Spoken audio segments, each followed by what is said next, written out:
중국 전투기가 저품질 싸구려의 이용을 과시하고 있습니다. 중국의 뻥스펙 애소가 중국 전투기를 도입한 나라들이 불량과 사고로 큰 피해를 당하고 있는 것입니다. 시장에 널리 풀린 대중화된 공산품은 품질이 평준화됐기 때문에 싸건 비싸건 기본적으로는 본래의 기능을 어느 정도는 충족하기 마련입니다. 하지만 고도의 기술력이 필요한 생산품들은 가격에 따라 성능과 내구성이 확실히 차이가 나는 것이 일반적입니다. 그런데 이 부분에서 정반대의 모습을 보여주는 나라가 있는데요. 바로 대한민국과 중국입니다. 메이드 인 코리아 제품이 세계 어느 곳에서나 품질로 인정받은 지는 벌써 수십 년이 지났습니다. 이런 추세는 방산 분야로도 확대되어 한국이 만든 무기는 미국이나 유럽 무기에 비해 저렴하면서도 성능은 뒤떨어지지 않거나 오히려 능가하는 경우가 많습니다. 그러나 중국 전투기는 값이 저렴한 싸구려는 성능이 엉망이라는 점을 여실히 확인시켜줍니다. 문제는 아무리 싸구려라고 하더라도 전투기 같은 무기 체계가 한두 푼 하는 것이 아니라 결국 중국 무기를 산 나라들은 돈 주고 쓰레기를 산 셈이 돼버렸습니다.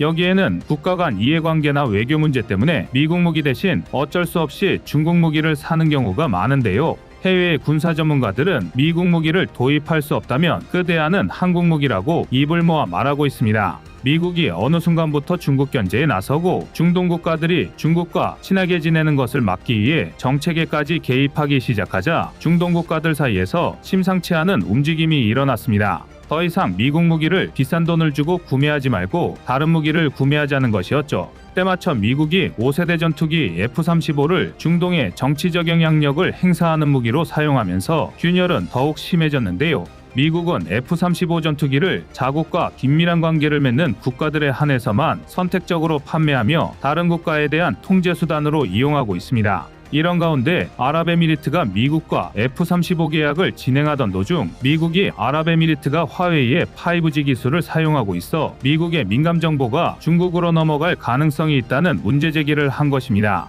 아랍에미리트는 미국의 주장은 과장된 이야기라고 일축하며 화웨이 5G 기술이 실제로 정보 노출에 기여하는지는 증거가 없다고 말하며 이를 근거 삼아 F-35 판매에 문제 제기하는 것은 월권행위라고 비난했죠. 중국과 미국 사이에서 실리를 취하려던 아랍에미리트 입장에선 미국의 일방적인 요구는 받아들일 수 없는 조건이었고 결국 F-35 계약은 결렬되었습니다. 제대로 화가 난 아랍에미리트는 미국 무기 구매를 포기하고 결국 중국산 훈련기 L-15 12대를 수입하기로 결정하며 미국 무기와 결별을 선언했습니다. 게다가 사우디에서도 중국 선양 항공기 그룹이 개발한 FC-31 다목적 전투기 인수를 놓고 중국과 협상을 하고 있다는 소식이 언론에 공개되었습니다.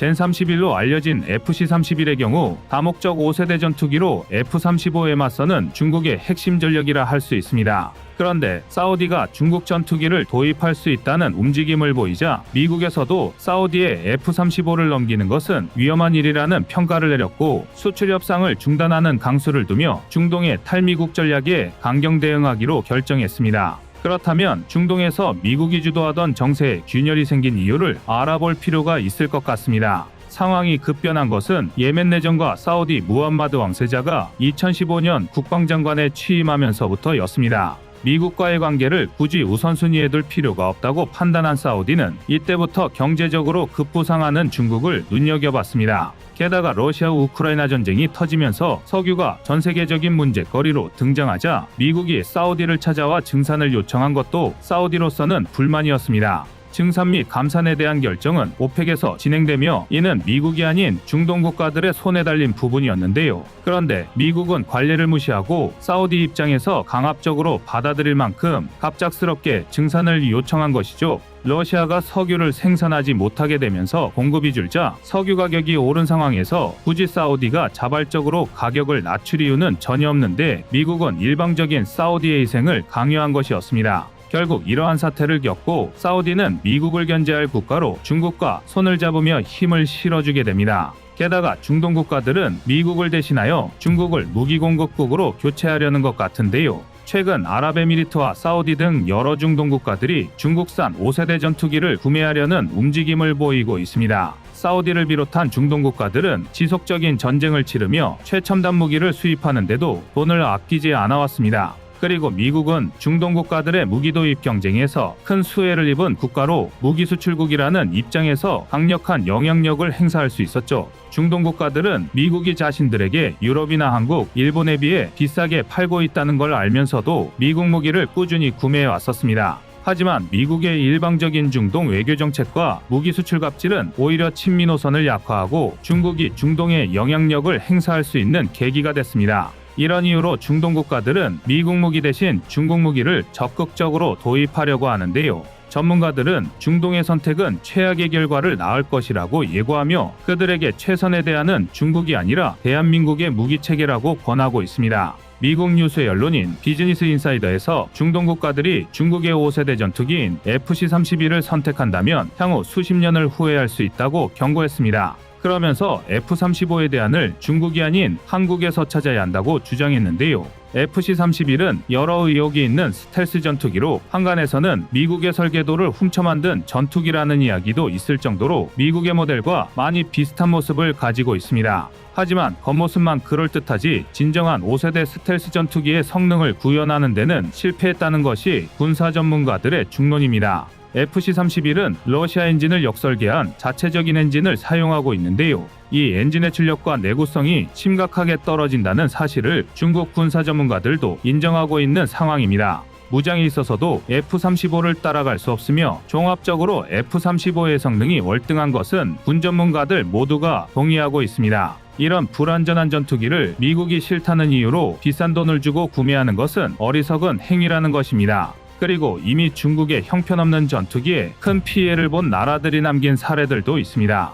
나이지리아는 아프리카에서도 무기 구매에 적극적인 국가인데요. 2018년에 비행훈련 도중 모종의 이유로 중국에서 도입한 F-7NI 2대가 공중에서 충돌하여 한 명의 파일럿이 사망했고 바로 지난 2022년에는 다른 F-7이 이륙 도중 기체 결함으로 갑작스럽게 폭발하면서 파일럿 한 명이 사망했습니다. 이후 나이지리아군은 추락한 F-7 전투기에 심각한 기술적 결함이 있다는 사실을 발견했고 나머지 F-7 전투기들도 점검한 결과 심각한 결함들이 속속들이 발견되어 결국 9대 중 7대를 중국으로 보내 수리를 맡겨야 했습니다. 나이지리아 공군이 보유한 전술기의 숫자를 모두 더해봐야 24대뿐이라는 걸 생각하면 전체 전력의 약 30%가 기능 고장으로 창고에 처박힌 셈입니다. 이게 다가 아닙니다. 중국 전투기에 가장 큰 피해를 당한 것은 미얀마였습니다. 지난 2018년에 중국산 F-7 전투기 3대가 연이어 추락하면서 파일럿 2명이 사망했고 추락사고에 휘말려 11세 어린아이가 숨지는 충격적인 사건이 벌어졌습니다.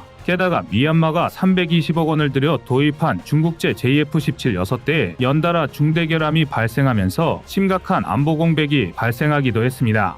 JF-17에 탑재된 중국산 KLJ-7의 레이더는 공개된 스펙과 다르게 탐지 정확도가 절망적일 정도로 형편없다는 게 밝혀졌고 심지어 공대공 레이더와 무장체계마저 페이퍼 스펙보다 실제 스펙이 한참이나 모자라 제대로 목표물을 타격하지 못한다는 게 들통났습니다. 또한 기본 중의 기본인 안전성 측면에서도 심각한 문제들이 보고되고 있는데요. 기체하부 도급 스킨에 균열이 발생하는가 하면 추락사고까지 발생했습니다. 하지만 더 황당한 건 중국의 반응입니다. 중국 측의 기술 결함으로 인한 잘못이 분명함에도 미얀마가 항의하며 유지보수를 요청하자 문자 그대로 무시해버린 건데요. 실제로 중국은 지금까지도 JF-17 기술 결함 사태에 대해 묵묵부답으로 일관하고 있습니다. JF-17은 중국과 파키스탄이 공동으로 개발한 다목적 전투기로 중국 내부에서는 FC-1으로 통용되고 있는데요. 초기 기종 기준 한 대당 1,500만에서 3,500만 달러에 불과했는데요. 개발 당시 F-16이 4천만에서 5천만 달러였던 걸 고려하면 F-16 한 대 살 돈으로 3대를 사고도 예산이 남을 정도였습니다.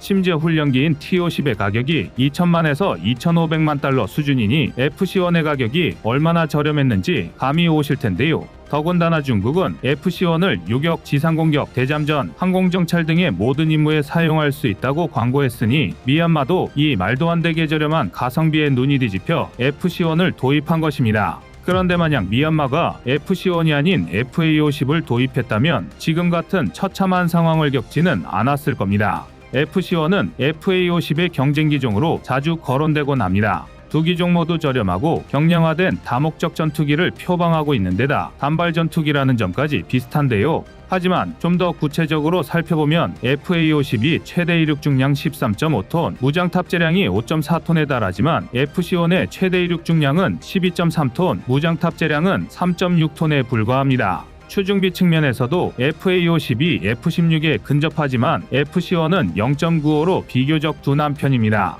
물론 이건 어디까지나 FA-50과 FC-1 초기형 기준 비교인데다 FA-52 CAS 임무를 염두에 두고 개발된 경공격기인 반면 FC-1은 고고도 공대지 임무를 주목적으로 개발된 전투기인 만큼 두 기종을 직접적으로 비교하는 건 무리가 있습니다. 그럼에도 전반적인 성능이나 후속 지원에서 FA-50이 월등한 건 사실입니다. 앞서 언급했던 미국 매체 비즈니스 인사이더도 F-35 도입이 무산돼 중국의 FC-31 도입을 고려하는 중동 국가에 대한민국의 KF-21을 추천했습니다. 한국은 사우디를 비롯한 중동 국가들과 오랫동안 우호적인 관계를 유지하고 있으며 미국의 군사기술력을 적극적으로 받아들이고 있으니 KF-21이 중동 국가들의 가장 현실적이고 최고의 선택이라는 것입니다. 현재 KF-21은 양산이 다가왔고 FA-50은 개량을 거쳐 각국에 활발하게 수출되고 있는데요. 성능은 고사하고 팔고 나서는 나몰라라 하는 중국 전투기의 실체가 밝혀진 이상 KF-21과 FA-50의 수출 전망은 더욱 밝아질 것으로 보입니다. 이상 꺼리튜브의 두 번째 미션이었습니다.